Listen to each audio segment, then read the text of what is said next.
Good evening, everybody. Welcome to tonight's Top Tog guest webinar photography session. As we know, we've got Richie Walton with me online. Hi, Richie. How are you, mate?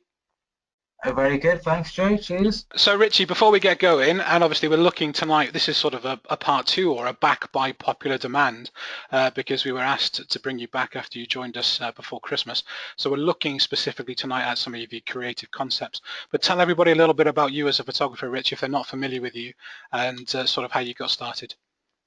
Okay, thanks. Cheers, Jay. First, I'd just like to thank Jay and Mark and everyone else at the Photography Academy for having me. So thanks very much. And obviously, anybody who's tuning in, thanks for tuning in. My name's Richard P Walton, and I am a people photographer. I recently got rid of a studio I had for 5 years, photographing families, babies, and all the kind of regular social photography to make a living. I photograph weddings, photograph portraits, fashion, and I'm a bit of a jack of all trades, really. But tonight is nice because I'm going to really be talking about the more creative photography and the more kind of artistic photography that my main passion is, I suppose. Oh, that's brilliant, mate. Well, like I said, we discussed this. People asked you to come back and talk about your conceptual photography. It's all over to you, pal. Okay, great. Thanks, Jay. Cheers. Thanks. Well, yeah, just like to sort of rehash on what Jay said about asking questions and things. I mean, I'm absolutely open to answer any questions, as honestly as I can, and it's important that people ask questions. So I've been taking photographs for 12 years, so I've got 12 years of experience. So if you're kind of newer to photography and there's, even basic questions or the things that you might be afraid that might be basic, it's only easy when you know it. So really don't be afraid to ask any questions about absolutely anything, hopefully photography related. Okay, so really this is a great opportunity. So, and this was, Jay said that a lot of people were interested in the more conceptual work that I produce. So it's really nice, and this is kind of a first time thing for me. So I just want to be quite kind of casual with it and just kind of talk about the actual photography and the actual photographs I'm going to be showing you, talking about the ideas and things and technically how they were created and all the rest of it. So, I mean, the main 3 points for successful compositing, which obviously is when you're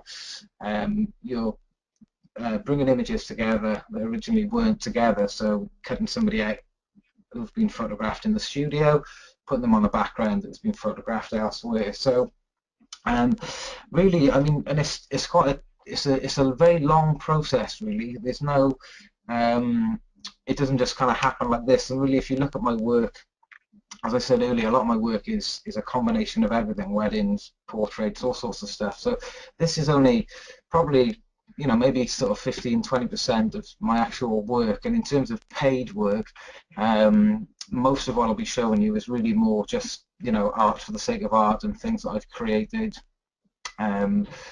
Really for myself and for the people within the images, although however some of them have been commissioned, and the techniques that I'll be talking about I've used on many occasions during commissioned work. So just to sort of clarify that, so let's just get straight into it, really. And I think when it comes to compositing, I mean, for me, for a long time I was following some great photographers, and I realized that compositing became always quite a big part of their work. Some great photographers from America, and sort of looking into it, and really for me, the main thing, and most of the questions I get, people think that it's pretty much all Photoshop. Now, obviously, Photoshop is involved, but really, Photoshop is only a small piece of the puzzle, really.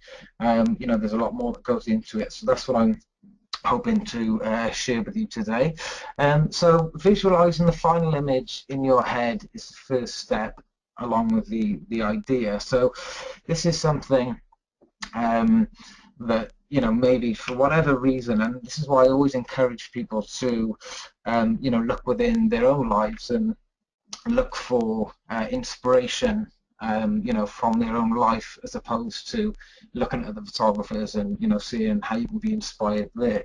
That's good for technical and picking up styles and things. But I think really art can only be original if it's really just something you've come across. The fact that somebody else may have already done it, well, that's just unfortunate. But so visualizing the image and things that have affected your life, or views you may have, whatever it might be, on anything, positive, negative, it can be absolutely anything. But I just try and sort of tune into things like that. So a lot of the work that I'm going to show you have just really been born as like, oh, that could be a cool image, and then over time, really, it develops in my head. So when I say here, it can take months of running over an idea in your head. So I might get an idea, and I've got loads of notes in my phone. I'll say, oh, that could be a cool image, and it'll start off literally with a little note on my phone.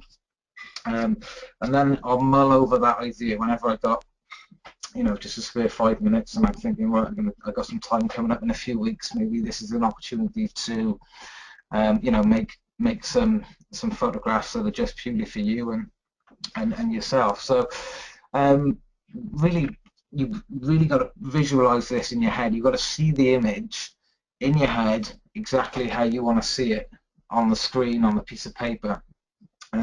Rather than just saying, right, I'm going to do some composite images, let's get somebody in the studio, we'll light them, we'll shoot them.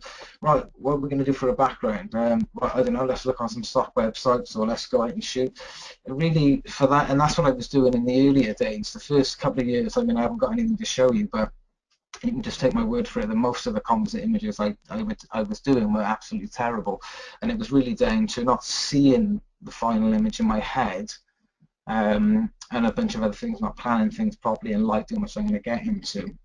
But it's really, and I think this is the great thing about photography, is it teaches us so much. It teaches us just so much about everything, about life and things. But really, photography teaches us to visualize things and really kind of use our imaginations, hopefully, if you're not just tuning out the same stuff day in, day out, which I've been a victim to at times. So I think for anybody really who, you might be a wedding photographer full-time, shooting 50 weddings a year, I think it's really important to always set aside time just to shoot for yourself, where whatever it is. It might not be composite imaging, it might be going out doing landscapes, shooting, whatever it is, anything it could be. But I think it's really important to do that, because it really helps you sort of discover the artist within you. And I really believe, people talk about saturation in photography and there's too many photographers.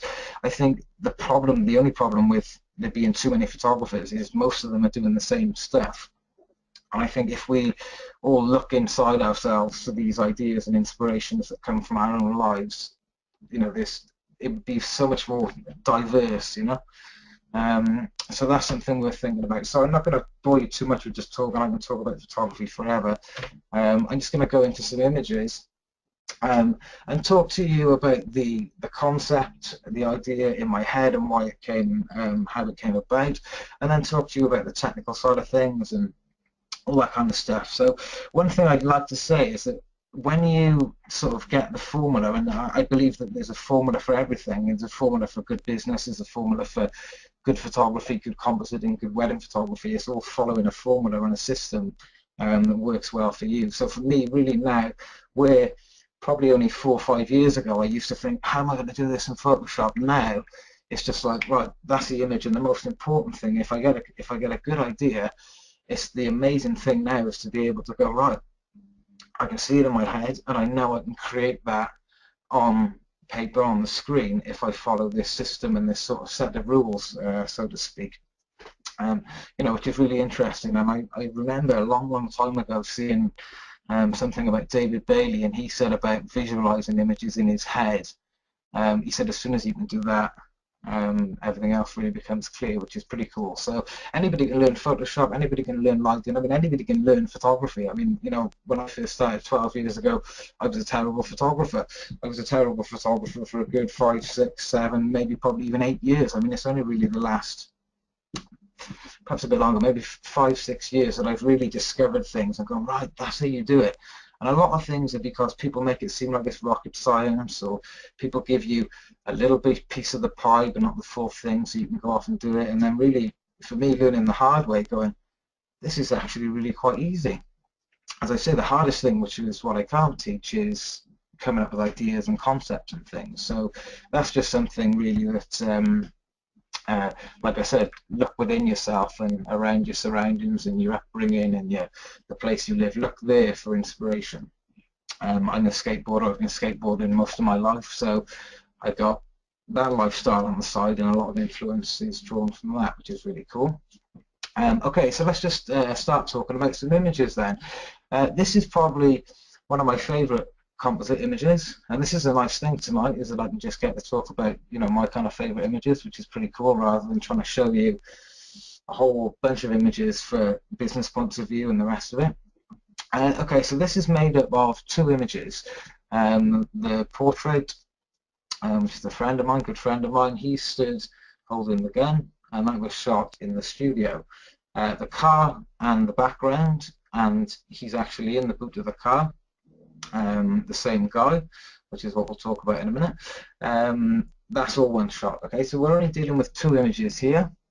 In terms of lighting, it's something which I'll just show you. I've got a diagram for this, and we can talk about the lighting, but let's just talk a little bit about the sort of concept and the idea about this image first. It's pretty cool. Nobody's ever given me this opportunity. Okay, so this image is basically and something to think about as well, which is really cool, and this is how powerful photography is. Okay, people often say about captioning images, and you know, some people can just talk about images, and you know, they really sell the image and big them up with words. You know, for me, the photograph, it doesn't really matter what sort of meaning I was hoping for the photograph to have, because the viewer makes up their own mind. You know, when they see the image, they see it how they see it. Other people might see it differently. Some people might go, oh my god, he's sick. Other people might see a comedy side to it. You know, so really the photograph is so powerful. You know, there's really no point in words coming into it in terms of the concept and the idea, really. But we'll talk about it now, because you know, perhaps hopefully some of you guys are interested. But this is the idea that was really born about. You know, he stood here with a gun, and he's got this body in the boot. Now, it's hard to tell, it's subtle, but it's actually the same person in the boot as it is holding the gun. So the real idea was, you know, sort of like killing off all the negative stuff about yourself, and you know, taking that and dumping that elsewhere, and just sort of leaving yourself with a positive kind of thought. So that's my interpretation that I was trying to get across. Whether or not people see that, maybe now they see it, now I've said it, it's fine. But as I say, whatever you thought when you first see the image, you know, that's what it means to you. And that's the great thing about photography, and that's how powerful photography is, that, you know, there's no need for language, there's no language barriers. Images speak for themselves, and that's why I just love photography, and how, you know, visual communication really is just absolutely amazing. Okay, so let's talk about the image. Okay, so that, as I said, the image is born in my head, and I'm thinking, logistically, how can we pull this off? As I said, this is a real slow process. It's nothing that happens really overnight. It's thinking about, right, we need a location for it, which is going to be suitable. Okay, so let's think about the location. Right, find the location, and then we're going to go from there. I mean, this location is just a lane about 20 minutes from my house, and it's got these kind of cool, I think they were like lime, somebody did tell me something to do with lime back in the day, I'm not sure, but you know, we kind of figured that this could be a cool place where perhaps if you were burying a body, maybe you would bury a body here. So it was suitable for the picture. And the car is owned by my friend. It just so happens that he has this awesome car, and he wanted some shots of the car. And you know, he's got guns and stuff and that kind of thing, so it was just pretty cool. But let's talk about the lighting and the putting this image together. As I said before, what I would have done years ago is got excited. Yeah, I got this idea, cool, right, let's go and shoot it. And I would have shot,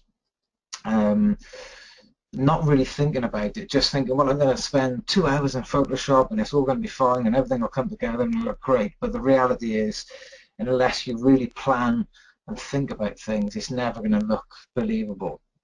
And it only needs to look believable, you know, at a glance. I mean, I'm sure if you looked at any of these images under a microscope, you might say, oh, look, there's a bit here, or he's cut it out bad or something. But, you know, the initial impact is okay. So I'm thinking about the car photograph first, because this is the ambient light, so to speak. Okay, so the idea is that the lighting in the car, the brake lights or the backlights are on.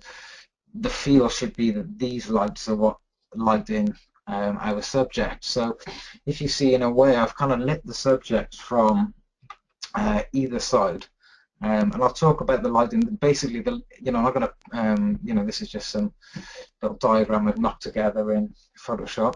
But really, this setup, you're going to see this is repeated all the time. It doesn't need to be complicated. It doesn't need to be over technical, and you don't have to have 20 grand's worth of kit to do this. This is basically light and manipulating light and using light mainly from the right direction, which is one of the biggest things you can learn in composite photography and in photography. Directional light when it comes to portraiture is really important. So obviously imagine that he stood by the car in real life, and the lighting is really coming from behind him. So it's important that when I shoot the photograph in the studio, that this light is coming from behind him. There's something I see a lot of, particularly in competitions and things where people are entering images.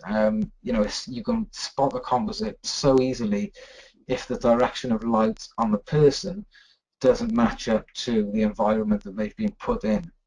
So let's say, for example, if I put the light sort of at the front, it would be a little bit suspicious in the sense of, okay, where's this light coming from? Okay, it could be a street light or something, but the idea is this is a dark alley, there's no lights there, it's dark, it's moody. The car lights are really what are giving us, the only kind of light that we've got. And that's kind of true apart from the portrait, because the headlights are lighting down the lane a bit, the backlights are lighting the bushes and things. So that's pretty cool. I did use a flash to just pop the side of the car a little bit, just to sort of bring out some detail in that, because obviously there was no light getting to the side of the car, and that was literally just a speed light in my hand, and it was a long exposure, and I was just popping the flash down the side of the car. I've been talking for a while, so I'm just going to quickly check. Jay, are we all good? Somebody said to me that you asked what they were. Lime kilns, Rich, is what they are. Oh, thank There you, you go. thank So there you you. I've go. learned something tonight. Lime kilns, yeah. Okay, everybody's saying no, your flow is good, because I know we've got quite a few images to talk about, so let's keep going. No, a couple of sort of generic questions, but I think you sort of answered those as you've gone so far, Rich. So I know we've got some Okay. key images to have a look at. So you crack on, mate, but I will jump in if we've got any key questions. Okay, cool. Well, as I said, this first image, I'll really sort of go to town. I'll explain everything in detail just so you get the idea, and then the other images, I don't have to go too much in detail. And as I say, the lighting setup is very similar throughout, which I'll talk about a bit more. Okay, so yeah, getting back to this image. Okay, so the important thing, as I say, is the direction of lighting. So, and the light needs to really be coming from behind. So the background is photographed beforehand in this case, so I can look at it and say, okay, let's imagine that somebody was stood there, how would the light be? And this is how the light really would be, or how I think it would be. As I say, we're only looking for something that is believable. Okay, so this setup is absolutely dead easy. There's no fancy modifiers or anything. As I say, you don't need loads and loads of gear. 2 flashes, 2 reflective umbrellas, and that's basically it. And you'll see that throughout most of the images I show you. As we can see, the direction of light then is kind of coming like this. Okay, so we've got 2 flashes here. They're going in to shoot through umbrellas. They're wrapping around the subject like this. And that's basically it. And it's absolutely dead easy. It's really quite simple with the pre-planning and things. Now, if I was in the studio, say, well, I'm going to do all these composite images, naturally I would be lighting from the front. It wouldn't suit the image. Okay, so as I say, direction of light is important, and it's really important to think about the two, the background and the subject.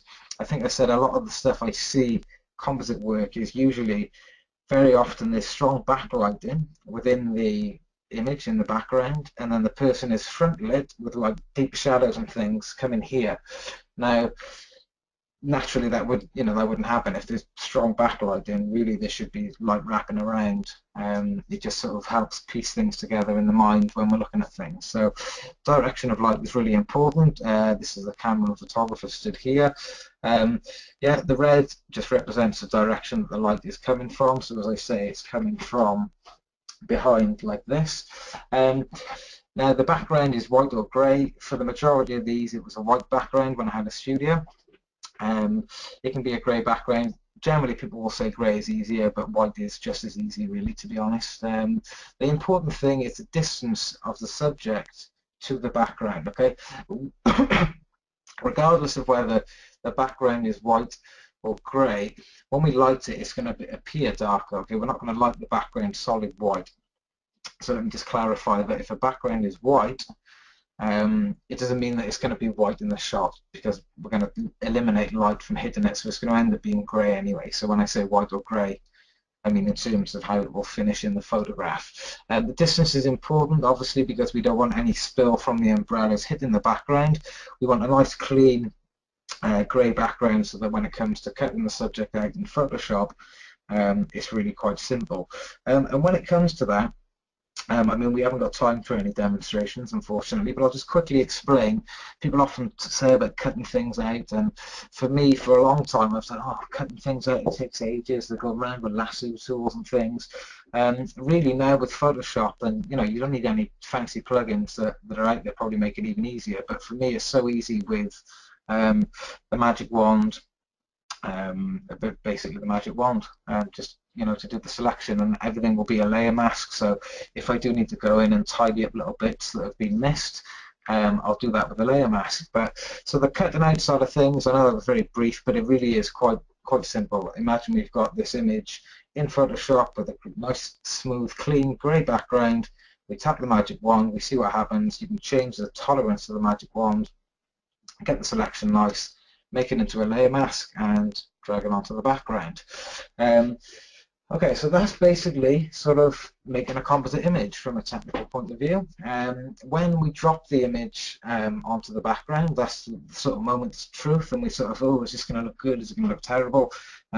Hopefully it's going to look good. When we drag it over, then we begin to treat it like a normal photograph, okay? So it's edited no differently to a normal photograph. The colors are sort of matched up, and most of my work, most of my portraiture involves color overlays to, color harmony is important, so there's just nice, colors go together really. But the actual editing is the same process: dodging and burning, darkening parts of the image, lightening bits, sharpening in places if need be, and so on. So I think that's pretty much kind of sums that image up. As I say, there we go, there's the concept. He's burying all the negative stuff inside him. See you later, gone, and he still looks pretty tough and moody there. And that's it. It's a real simple image. The image was shot on a tripod to photograph the card, because I think it was like a 10-second exposure or something to suck up all the light. Pop the flash. I think I did pop the flash a little bit on the background, and that's basically it. Rich, I got a few questions then. Let's tackle them about this image. So while we've got it fresh in your minds there, is there any kind of reflector being used at the front to hit back onto the? There you go. No. For the benefit of the recording, don't just shake your head. Oh, sorry. Yeah. No, absolutely no reflectors. To be honest, I've never, I don't think I've ever used a reflector in photography, just because they don't. I work on my own 99% of the time, so anything that is involves me carrying more stuff and clumpy. And also, I found most people, there's a lot of tutorials about compositing, and most people will show you the 3-light setup, which is kind of what I've got here: 2 lights from behind, and then a light in front. Now, I'll get to that a little bit later on with some images, but for me, I like kind of shape, and really the easiest way to shape a portrait is with highlights and shadows. So by taking away that front light, or a reflector, as somebody suggested, absolutely you could use a reflector. It kind of gives it that little bit more of an edge. It's almost like kind of badger lighting, which I think is pretty cool. If I put the front light on there, it just kind of kills the mood, and again it kind of gives that false kind of, oh, where's this front light coming from? If I shot this and I had a street light in the shot, maybe I would absolutely do that, because then the brain would say, the light goes. And this is the thing I'm talking about. When we look at these images, the brain just does this in about 1/10 of a second. It's nothing. But as soon as something's not quite right, it can be like what's not quite right about this image? And the last thing you want is people thinking, oh, is this a composite? Because they think you've just hit a button on the computer and it's magically turned into what it is. So I want people to kind of question it. Hopefully they can say they just appreciate the image as opposed to, oh, it's obviously a composite, which I don't think there's anything wrong with that anyway. No, brilliant. The shadows on the legs, have you done that in Photoshop? Have you highlighted those in Photoshop? Oh, the shadows coming off the legs, yeah. What I've done with that, thanks for pointing that out. Basically, what I'll do for the shadows is it's just basically dodging and burning. So I'll just darken um, as if where I think there would be sort of shadows coming off. And although the two shadows coming in the front, there are two shadows going from behind because I think where although there was no front light. And I mean, this is interesting because the more I'm looking at this image, the more I can see really those lights should have been slightly round a little bit more. They come round and catch the nose, and the nose becomes quite highlighted. To start critiquing my own work. But yeah, so the shadows have just been painted in with a very soft burn brush, burning them in like that. Okay, so last question, because we've got quite a few images to cover, and let's make sure we cover as many as we can. So the last question on this one was, what's the reason by making it a composite rather than shooting it as one image? Oh right, okay. That's a great. That's probably that's the best question we can have because absolutely, why would you go to that much trouble? One of the reasons is the control over the light in the portrait. It's much easier for me in the studio or indoors to control that light. Whereas here, as you can see, the actual background is absolutely pouring down with rain. If I zoom in, can I zoom in from here? No, but I can zoom in. I can zoom in from here. It's only a low-res image, sorry, but we can see it's very wet. So really, the reality of shooting this at the time would have been challenging with all the lighting gear and things. So to shoot it in the studio, just made sense really. Brilliant, mate. Hopefully, Excellent. hopefully that I said it was the last question. I've lied because it's lit up. Uh, is there any kind of sort of golden rule on sizing your person to your car, or again, is that just being sort of done in Photoshop? Um, yeah, what I would do for that, and a good little trick, is when I'm at the actual background, I've got a rough idea of where he's going to be. When I shot the car originally, and this is the great thing again about pre-visualizing things and sort of seeing the image in your head. I didn't want to obscure the car, but I did want him in front of the car, so I knew he was going to be in between the wheels. It was important for me to see the front wheel and a bit of the car and the headlights, and important to obviously the rest of the car. Why he stood in front of the car like this is then because it gives this illusion that the lighting from within the car is really what's coming around and lighting him. And so when I'm on the set, so to speak, or I'm at the location and the tripod is set up, the last thing I'll do is I'll go and stand myself on the timer. I'll stand in the shot just so then when I come to putting the composite together, I can look and get the actual believable perspective. Brilliant. And then this is the last one on this image, so we can crack on. The light in the car, Rich, is that just the car's light itself, or is that a flash? Is that speed light?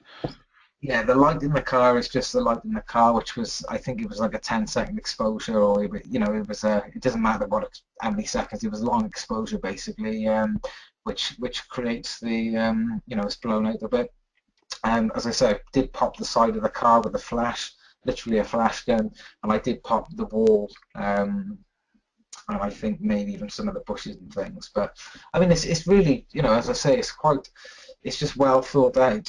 In terms of the technical side of things, this is nothing. I mean, anybody with a camera and two flashes and umbrellas are the cheapest modifiers. I mean, you can buy, umbrellas. So, yeah, it's cool that this can be created, with a bare minimum kit, which is what I like. As I say, I work on my own.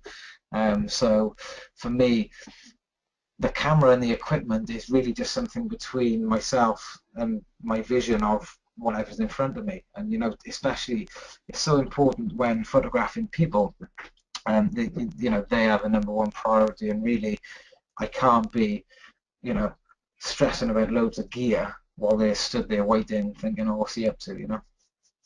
So yeah, so that's that really. Minimum gear all the way, which we'll get to as we go through some more images. Brilliant. Let's get on to the next one then, mate. Okay, this is another image, which is yeah, this is the image. Again, as I say, the great thing about this is when you look at this image, what does it make you feel? Which is great. A lot of people are like, oh my God, he's sick. There must be something wrong with him. Great. And for me, that's the power of photography. I mean, people can obviously hopefully see that I'm perfectly sane to a degree. Okay, so this image, this is basically, this has actually been shot. This is actually shot in camera, and the sky has been put in later on. And really, I was actually quite disappointed because I wanted to shoot this 100% in the camera. But as it happened, the day we went to the location, it was a bright blue sunny sky, and it just didn't really suit the kind of mood, obviously, for this kind of image. So for this, the sky has been put in, and it's been put in exactly the same way as you would cut somebody out, cutting something out. I mean, compositing is, I like to break everything down to the most simple sort of form as I can in my head, just because, why not? It makes things easy. I'm not one of these people who try and make things seem harder than they are, because from experience, things that I used to think were really hard actually aren't hard. I mean, nothing in photography is hard. As I said, the things that can't be taught, that's self-development and things, but the actual technical side, anybody can learn this stuff, particularly Photoshop. I mean, Photoshop is nothing you're born with, anybody can learn Photoshop, so that's pretty cool. So we can talk about that again. Okay, so the sky's been put in. Okay, so obviously, I mean, this image hopefully speaks for itself, and this really for me is the idea of being he's wearing a suit. This is a guy who works 9 to 5. He's basically hates his life, and he hates everything because he's just he's a product of society. He's in the system. He's trapped. He's on minimum wage. He's doing nothing. And he's got all these sort of demons inside him where he just wants to break free from that. And that's what he's doing. He's breaking free. And this again, where it might, I mean, to me, I know it's a mask because it was a mask that I bought online. So this is just a mask. There's nothing too over technical with it. Again, the actual setup is exactly the same as the last setup, only this has been actually done on the location. So the great thing is, the flashes that I use are really powerful. So although it's a bright sunny day, I can still control things, and I can light the portrait how I want. So 2 umbrellas either side, coming across like this. Again, in my head, I'm thinking at the time, right, the sky, this is the source of light. So I want again to have this kind of mood, because I think it gives much more depth in the image. For me, when I was spending years and years of, people telling me, right, your light should be at 45 degrees over here, coming down on the subject here, blah, blah, blah.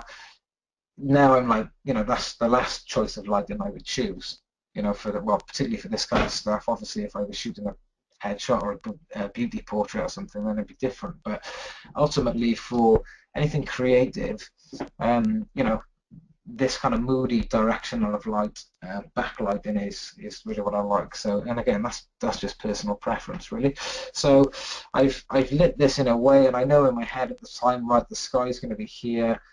We're going to have a break in the clouds, and we're going to imagine that this light is coming across, and it's a little bit hazy, and it's got that kind of look to it. That's the plan, and that's what I went for. The church in the background, really adds another element to it, in the sense that is this guy religious? Is this something going on with religion? Is he breaking out?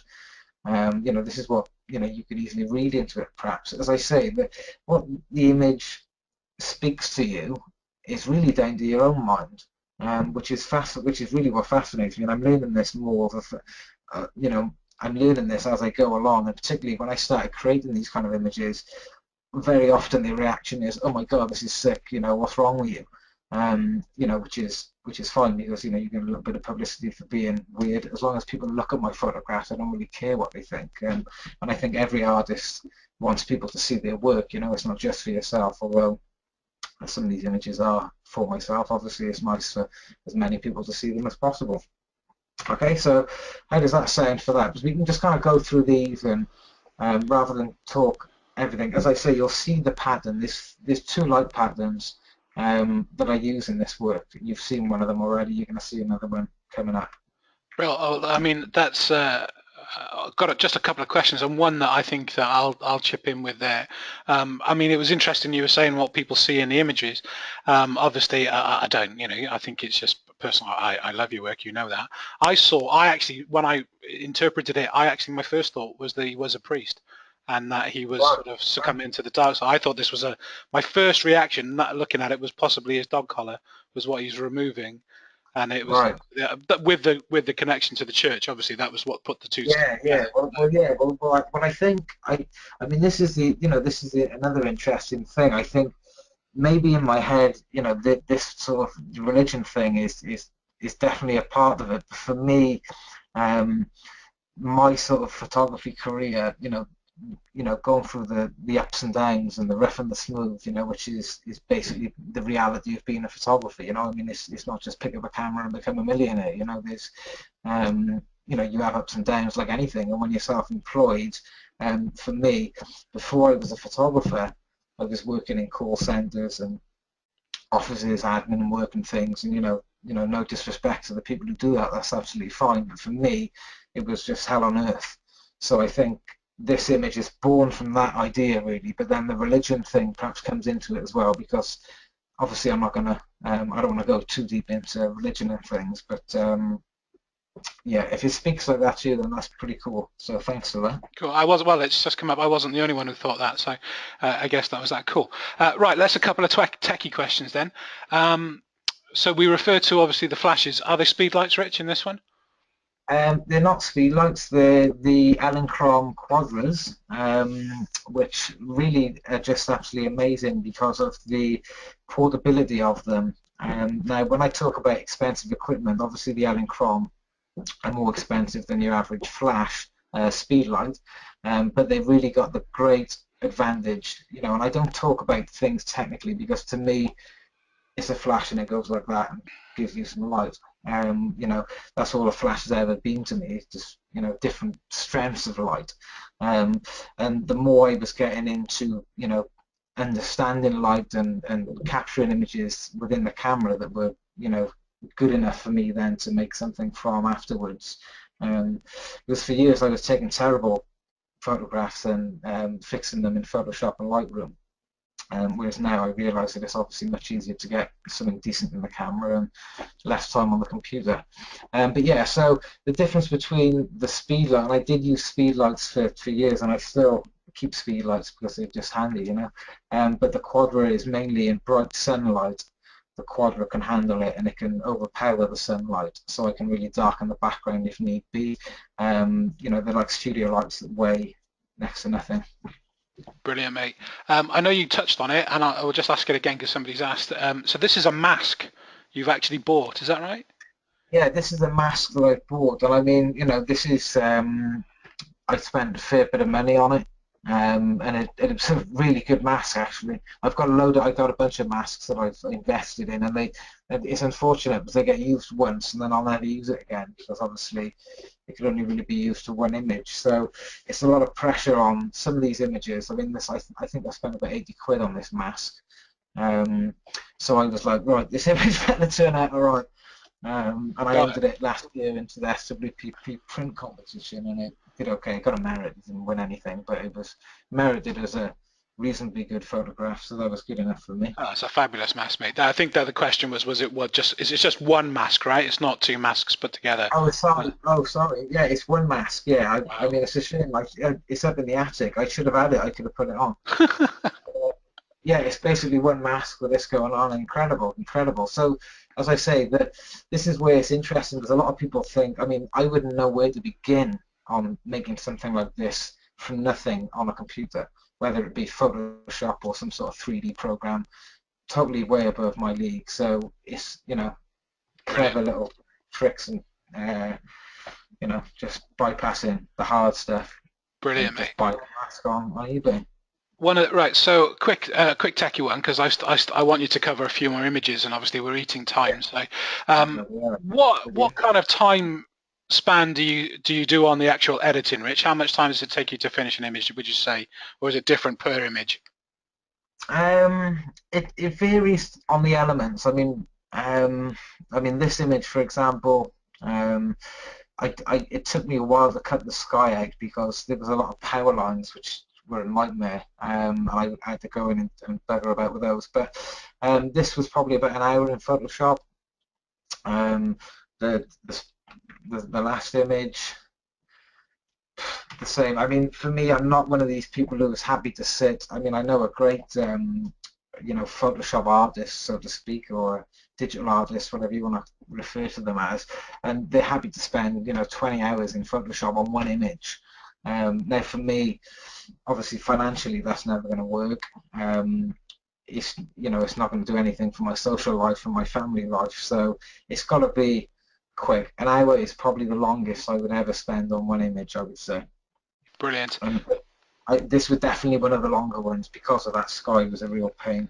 Excellent. Right. Well, I definitely want us to get through two or three more images, Rich. But before we leave that one, somebody said they thought it was a groom regretting the fact that he was about to get Yeah, I mean, married. So I love the way it sort of sparks different stories. That's brilliant, mate. but Absolutely. this is why I love photography because it doesn't matter what I do. I mean, I could tell you anything about this image, but really how it speaks to you is and before I speak about the image, and the great thing when you leave your photographs, so you photograph somebody's wedding and you give them the photos or they're online, you never know, you're not there to defend the images and say, oh well, actually it's supposed to be this.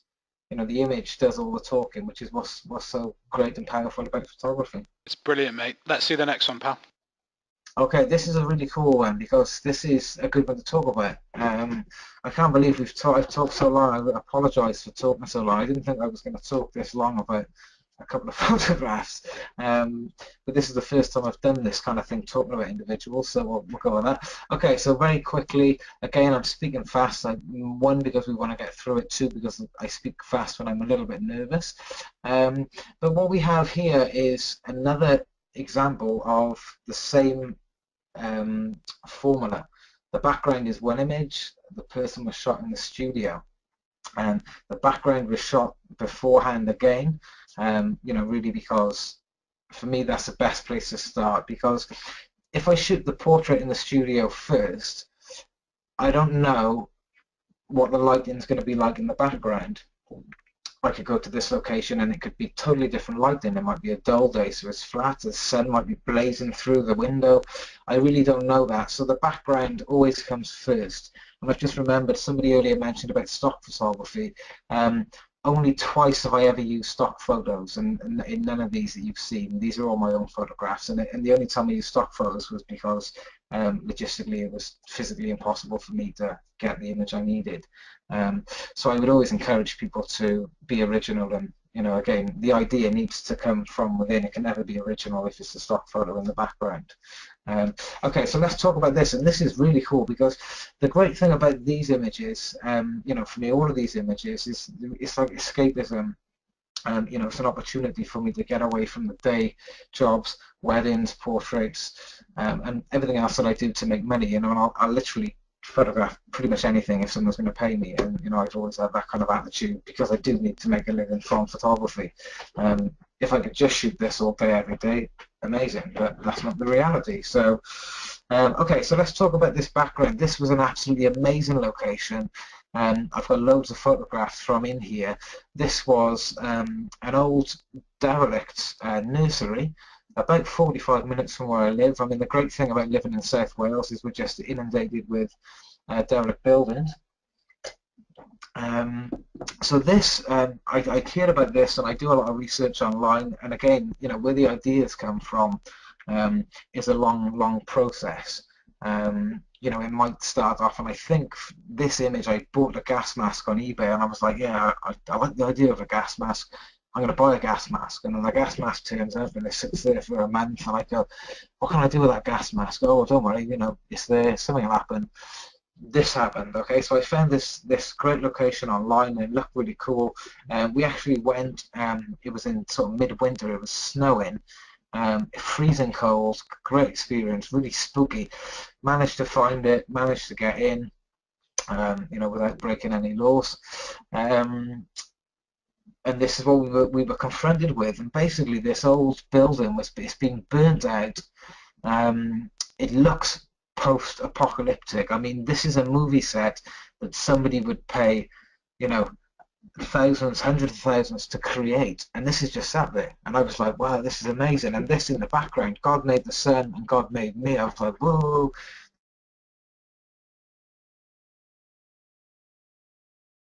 Rich, we've lost you there, mate. We've lost your sound, pal. I don't know if did you clip anything? Have you muted yourself by accident? Oh, I got you back, is it? Are you there? I'm there, yeah. Am I Oh, there? I've got you. Maybe it was just me. People are saying they can hear you. Maybe it was just me. All right, sorry. How's that? Is that okay?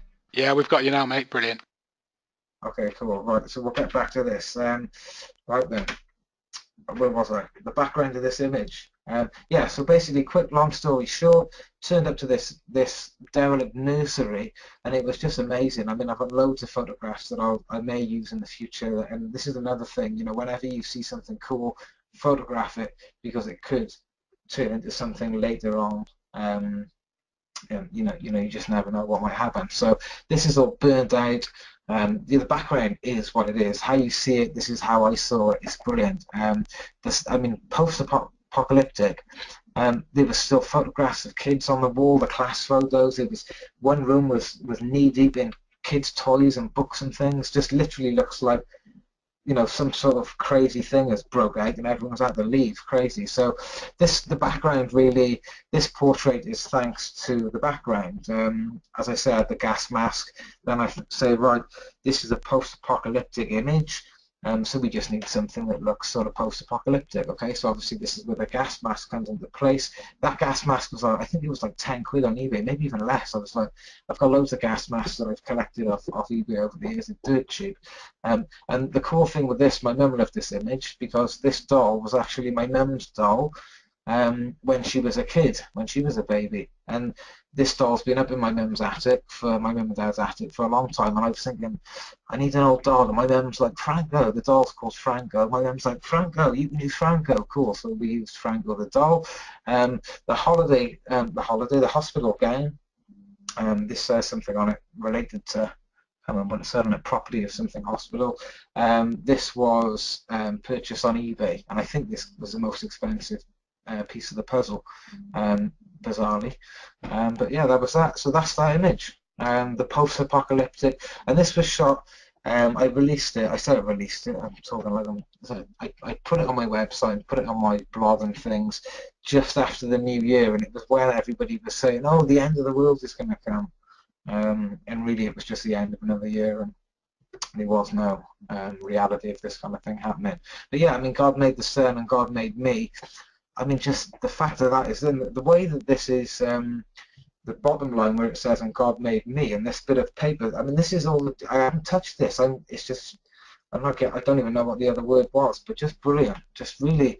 So I'm seeing this, and then right, this is going to be an image. This is going to be something, and this was the start of it. So there's no, and that's what's interesting. Some of the images come from nowhere.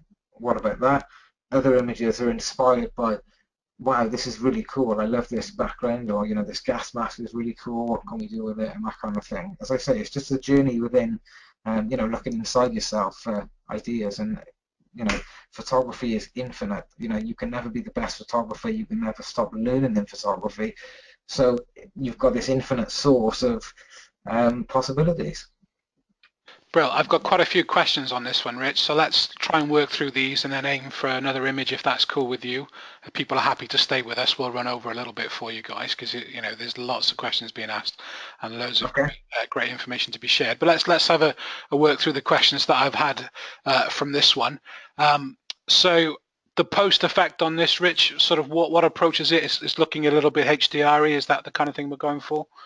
Yeah, definitely. Yeah, the post-production again is a similar formula to everything, which the ultimate thing, which is dodging and burning, which is really important to, take in. Okay, post-production is a whirlwind of, there's an ocean out there full of actions, plugins, press this, press that, ding, ding, ding, magic on your image. But really, um, the same way I approach photography, there's a formula for the post-production.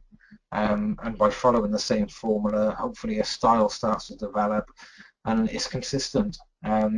So this has been heavily sharpened, and it's just been really worked at. And again, for the color harmony, there would have been a color overlay over both images. When the portrait goes on the background, the first thing that happens before anything else happens is a color overlay goes. So when I say a color overlay, I mean a sort of low opacity color, whatever the color you choose that you feel suits the image, and then the image already then the portrait sort of matches more with the background, and then we go to town with dodging and burning and tweaking the areas. The way I see it with photography is, although digital is a huge part of photography for most people these days, the traditional techniques of photography work exactly the same as they did. People were taking amazing photos long before digital cameras were invented.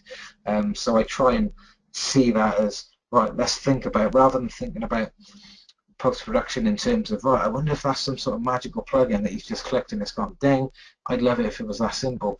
The problem is with plugins is that you click one, it looks bad, you've got to go back in history, click it again, you're going through all these actions. Before you know it, you spent 20 minutes clicking actions really that haven't done anything. Whereas if I can just sit down and, as I say, with the pre-visualization and seeing the image in the head, I mean, it's kind of like a poor man's drawing. If I could draw, I could, I've got so many ideas I could do, like, oh, it's amazing, but I'm absolutely terrible at drawing. So photography for me is, again, another trick to get some things that are in my brain on the paper, on the screens in this particular case today.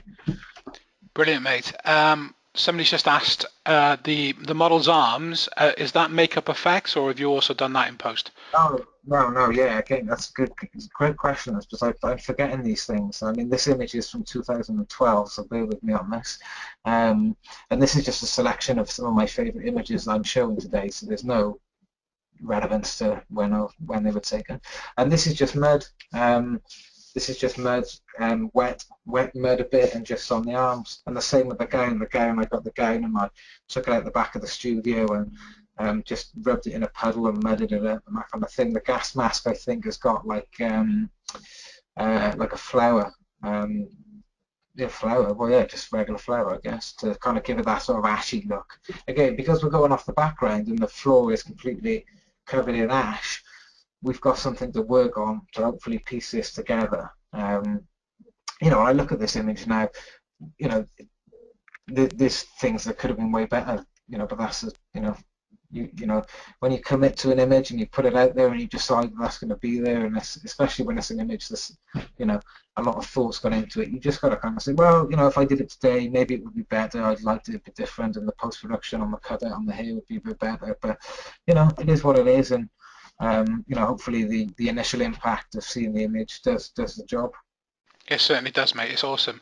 Shooting for yourself is so important, and I actually recently wrote an article for a magazine on this, on how important it is, but again, that's another day. Okay, so let's talk about this image, because this is a great example of sort of pre-planning and just trying to trick our way around being amazing at Photoshop. Okay, so my Photoshop skills are basic, and where I said earlier, I don't think I finished it, about breaking things down to as simple as possible. I see composite images as I see a pair of scissors and getting a magazine and cutting things out of a mag and putting them together. When you're a kid and you make montages and things, it's no different to that. You could either be sloppy with a cutout with the scissors, or you could take your time, and somebody was, take your time, cut it out nice. You take your time. It's no different to this. I mean, it just happens to be that we've got a mouse in one hand and a keyboard in the other. Some people have got Wacom tablets, but so it's basically think about this as two images. We've got a portrait shot in the studio and we've got a background. We're going to cut that out, plonk it on the background, and then we go from there. We treat it as one image. So this image here, again, if I was to create this in Photoshop, the zip and the you know, the gory face and things, I mean, I wouldn't even know where to begin. It would take me forever. This is actually all done with makeup, and the zip is actually stuck onto the face, like, and you know, I've seen this a load of, you know, Halloween people do this all the time. The zip is stuck on the face. The blood is liquid latex and red face paint mashed up and that kind of thing. And what really, which was one of the things that kind of came together during the time of doing it, and this is my wife who did this makeup, so I've got her to thank for that. She did a great job. The zip actually created this amazing shadow when I lit it. Okay, so this has been lit. Oh, I didn't put the diagram in, but it's been lit the same. There's two umbrellas. This time they're slightly closer and in a bit, but I mean, you only have to put two umbrellas here, ask somebody to stand here, take a step back, take another step back, look at the back of the camera. The difference is phenomenal. So the main importance is that that direction of light has come from behind. Although in this image there's nothing really here to suggest that that light is coming from there. But you know, this was a while ago too.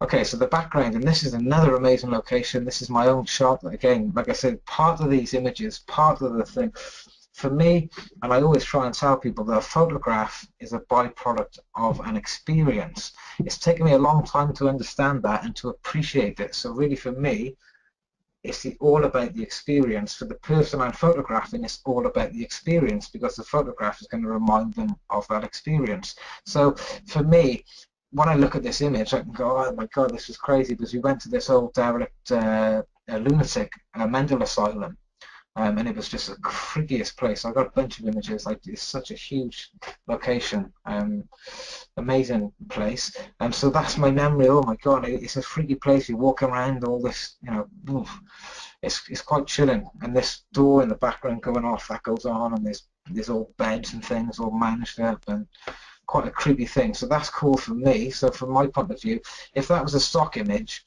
emotionally there would be no connection. It would be, oh, I paid 20 quid for it and downloaded it off Shutterstock. You know, it just wouldn't really, you know, for me, work. Okay, so that's the background. Lighting approach is the same technique, really, with the kind of badger lighting. And as I say, this has all been created within on the person. So this is nothing fancy Photoshop. And the lighting, the way the zip is stuck on the face, and the lighting is created these shadows, so it almost looks like you can peel the skin off. And I didn't plan that. That was when I saw it, I was like, "Ooh, that's got quite a bit of depth on the zip." And then I thought, when I light it like that, then it's going to create that depth. So again, the direction of light is 100% so important. If I'd have front lit this, we would have lost that. We wouldn't have had those shadows under there as much as we did from this sort of side lighting. And around the nose, we're getting a bit of a shadow. Really looks like you can peel it off. And yeah, I think that's pretty much that for that image. I mean, I can talk all night. It's just gone 8. How does that sound, Jay? Mate, it's awesome. And to be honest, for as long as I've known you, and for as long as I've known your photography, I didn't realise that because I've seen this picture before, Yeah. is so much of it's real. I actually thought that 90% of it was Photoshop. So you've blown my mind today as well, mate. So that's awesome. Oh, well, that's good. We've had some questions on this one, so let's definitely tackle them on. The actual background. How much artificial light are you using on that, Rich? Oh, the background is 100% available lighting, and it's just been shot on a tripod. So whenever I'm shooting backgrounds, I'll generally I'll take a tripod if I need a longer exposure for longer shutter speed to suck in the available light. So in this case, yeah, it's the lighting that was there at the time. I think just behind the person, we can see the edge of the wall. Around that corner, there was a big window with some light coming in. You know, this would have just been a whatever exposure it needed to be to sort of suck that in. The blue tone has been kind of enhanced, and something to talk about which is nice is the white balance settings, and I can never remember the name of it, but basically you can change one of the white balances and it gives this kind of blue tone indoors. That's something that I like to do, because when I look at the back of the camera then I can go, yeah, this is nice, this has got that kind of blue, cold, kind of chilling sort of look to it. So that's helped in camera. Obviously we can make it any color we want in Photoshop afterwards. But yeah, so that's just available light on the background. Brilliant. So that's on this instance, but you've obviously, we talked about the car shot earlier on, that you popped in some fill flash occasionally where Yeah, where yeah, needed. definitely. Yeah. Yeah. I mean, it would be in the car instance is probably one of the fewer times where I've actually introduced lighting into the background. Generally, the available light is good enough, for it, and then I'll base the portrait off the available light that was in the you know in the actual background when I was there. So it just makes things easier. And as I say, I try not to complicate things too much technically. Um, so if I can work with available light, and this goes for photography outside of compositing, number one choice available light, then bring in light in if need be, or if there isn't available light. So whatever's the easiest way to work, really. The importance, and it's taken me a long time to, as I say, understand this, but really for me, all my photographs are byproducts of my experiences. So that's how important it is. I want to look at these photographs in years to come. I look back at this today and go, oh yeah, that was a good day. I mean, personally, you know, in a bit of a selfish way, I think you need to do that as a photographer, because otherwise, why are you doing this? It's quite a self-indulgent thing, really. I think to be a photographer and to photograph other people is really quite weird. And you learn more about it over the time. It's a great way to spend your life, and hopefully, you can earn a living from it. Brilliant, mate. Tungsten is the white balance setting. Tungsten, Tungsten tungsten, tungsten. just Yes, maybe I can write that on the back of my hand and remember it. But thanks to Anne Uh, Marie for that. But I was racking my brain as well, and I didn't want to get it wrong because we do it so often here as well. So excellent. Do you have, with when shooting the backgrounds, do you have a sort of desired depth of field, or are you going for a big depth of field? as sharp as possible. If you look at most of my work, I'm not one for these 1.2s and 1.4s and things. I mean, they're too expensive for one thing. I like sharpness generally throughout the image. So this is on a tripod, and I would shoot. Another thing to pay attention to, which is, a lot of people, when they ask me about these images, and when I've done seminars and workshops and various things helping other photographers, we'll talk about stuff, and then we'll go to grab the camera. I'll grab mine wide angle lens 100% of the time. I don't own any long lenses. And people are keen to always grab the long lens, the big grey Canon Ls and things. And, for me, again, talking about the connection and the experience is this is just all really wide angle photography. And I always try and encourage people shooting wide angle. Naturally we would be taught that for portraiture particularly, or you shouldn't shoot wide angle, it distorts this and that. I think in this day and age, really, you can experiment with anything, but wide angle photography plays a big part in this. As you can see, the background is, I mean, this corridor is probably a regular corridor, if there is such a thing. It's not a particularly tight or wide, it's just a regular corridor, but the wide angle has given it that perspective. Then when I photograph the subject, again, it's still with a reasonably wide lens, so that we've got that, hopefully, that sense of feeling that we're up there, we're in the mix, so to speak. Brilliant. Just a couple of questions still to go here, Rich. So when we've talked about a lot of the work that we've seen tonight is your personal work, and we've discussed offline that it's quite difficult sometimes to be able to do this sort of thing for a living, but you can, can't you? There are, but it's working out, it's getting your work out there. Any ideas on how to get this type of work? What's the best way to promote yourself doing this kind of work, and sort of Right. ideas you have there? Brilliant question, and a very, very realistic question. So thanks for asking that question. And really the thing for me with this kind of thing is, some people straight away will dismiss and go, yeah, but can you make a living from that?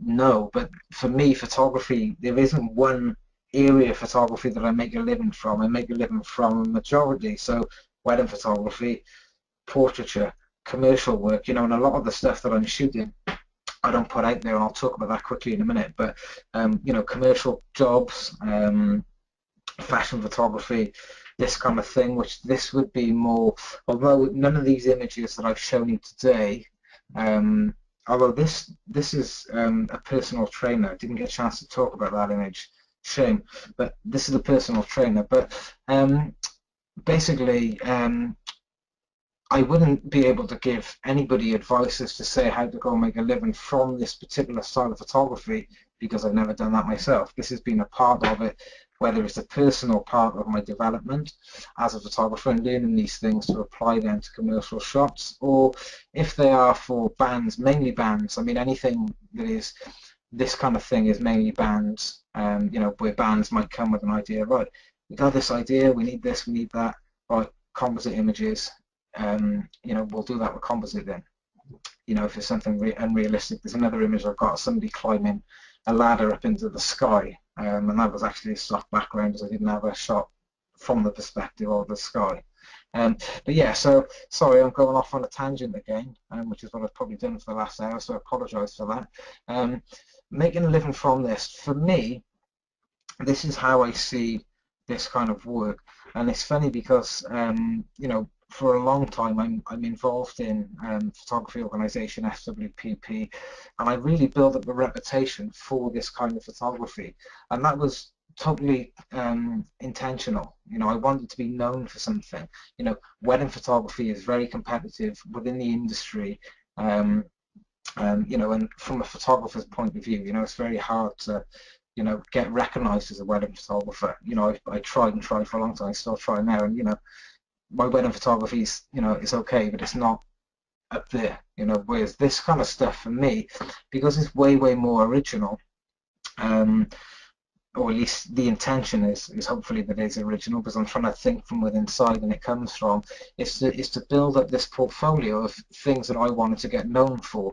And as it's gone on, it has developed into paid commissions. Somebody said to me, I'll just very quickly say this because it's a great example, and I know, and I see loads of people have said to me, oh, I'd love to be, I'll use the band photographer. I want to be a music photographer, and I want to shoot bands, and I'd love to be off doing album covers and things. And I say, okay, and then I have a look at their work, and we have a chat, and I look on their website, and the first thing I see is a wedding photograph and photos of babies wrapped up in blankets and things, and that's fine, absolutely, but you're never going to get the phone call or the email, oh, we'd love you to photograph our band, if they haven't seen your band work. So I would encourage anybody who is photographing something they don't like for a living. For me, I'm changing loads of things. This year for me is changing. I know I haven't got any weddings booked in this year. I'm changing loads of things because I realised that I was photographing a lot of things purely for money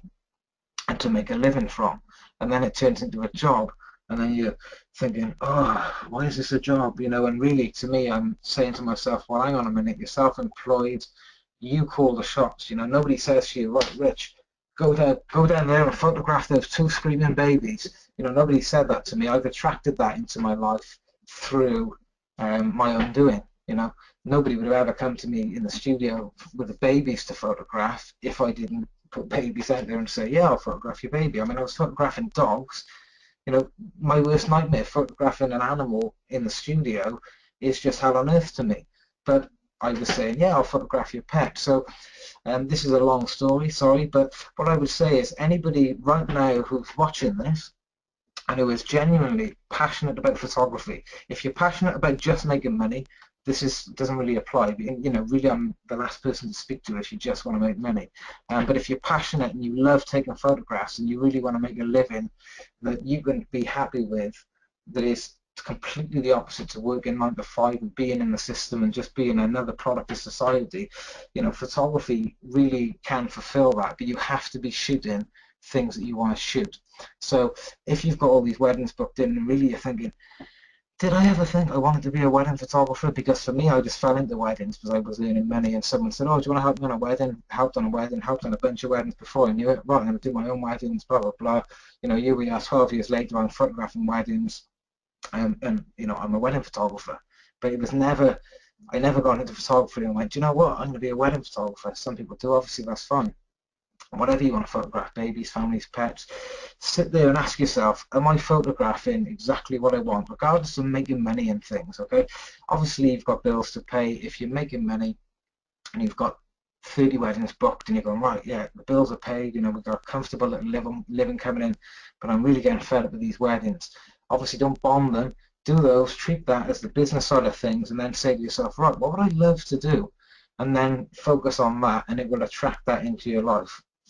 And you know, for me, this kind of, and you know, some of these images I'm showing you, these are sort of, this is 2012, I think, 2013, the gas mask one, perhaps 2012.